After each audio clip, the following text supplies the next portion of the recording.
ಶಿವಮೊಗ್ಗ ಲೋಕಸಭಾ ಕ್ಷೇತ್ರದ ಎಲ್ಲ ವಿಧಾನಸಭಾ ಕ್ಷೇತ್ರದಲ್ಲೂ ಕೂಡ ನಾನೀಗಾಗಲೇ ಪ್ರವಾಸ ಮಾಡ್ಕೊಂಡು ಬಂದಿದ್ದೇನೆ. 5 ಬಾರಿ MLA ಆಗಿ ಗೆದ್ದಂಥ ಸಂದರ್ಭ ವಾತಾವರಣಕ್ಕೂ ಈಗ ಲೋಕಸಭೆ ಚುನಾವಣೆ ನಿಂತಹ ಸಂದರ್ಭದಲ್ಲಿ ವಾತಾವರಣಕ್ಕೂ 4 ಪಟ್ಟು ಜನ ನನಗೆ ಬೆಂಬಲ ಕೊಡ್ತಾ ಇರೋದು ನಾನು ನೇರವಾಗಿ ಕಾಣ್ತಾ ಇದ್ದೀನಿ.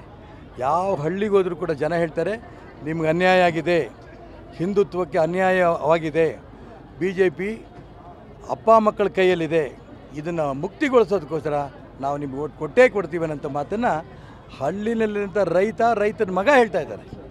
ಇದು ನಾನು ಎಂದೂ ಕೂಡ ಇಷ್ಟೊಂದು ಪ್ರೋತ್ಸಾಹ ನನಗೆ ಕಂಡಿರಲಿಲ್ಲ ನನ್ನ ಜೀವನದಲ್ಲಿ.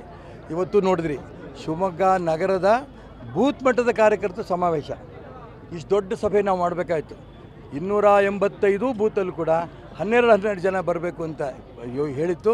12 ಜನ ಅಲ್ಲದೆ ಇನ್ನೂ 4-5 ಜನ ಎಕ್ಸೆಸ್ ಬಂದಿದ್ದಕ್ಕೋಸ್ಕರ ಕುರ್ಚಿಗಳೆಲ್ಲ ನಮಗೆ ಶಾರ್ಟ್ ಆಯಿತು ಮತ್ತು ತರಿಸಿ ಹಾಕಿದ್ದೀವಿ. ಹೀಗೆ ಬೂತ್ ಮಟ್ಟದ ಕಾರ್ಯಕರ್ತರು ಕೂಡ ಇಷ್ಟು ಯಶಸ್ವಿ ಆಗಿದೆ. ಈಗಾಗಲೇ ಸೊರಬ ಸಾಗರ ಅಲ್ಲಿ ಕಾರ್ಯಕ್ರಮ ನೆನ್ನೆ ಸಾಗರದ ಕಾರ್ಯಕ್ರಮ ಬೂತ್ ಮಟ್ಟದ ಕಾರ್ಯಕರ್ತರ ಸಭೆ ಯಶಸ್ವಿಯಾಗಿ ಆಗಿದೆ.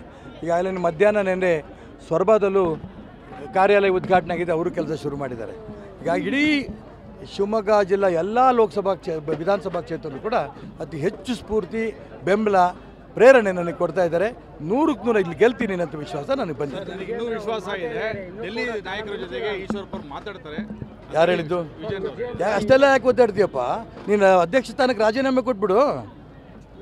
ಡೆಲ್ಲಿ ನಾಯಕರ ಜೊತೆಗೆ ವಿಶ್ವಾಸ ಇದೆ, ಈಶ್ವರಪ್ಪ ಮಾತಾಡ್ತಾರೆ ಅನ್ನೋದಾದರೆ, ಈಶ್ವರಪ್ಪ ಕಂಟೆಸ್ಟ್ ಮಾಡಬಾರ್ದು ನಿನ್ನ ಆಸೆ ಇದ್ದರೆ ನೀನು ರಾಜ್ಯ BJP ಅಧ್ಯಕ್ಷ ಸ್ಥಾನಕ್ಕೆ ಒಂದು ಕುಟುಂಬದಲ್ಲಿ ಎಲ್ಲರೂ ಕೈಲಿ ಹಿಡ್ಕೊಂಡಿದ್ದೀರಲ್ಲ, ಅಧ್ಯಕ್ಷ ಸ್ಥಾನ ರಾಜೀನಾಮೆ ಕೊಡು.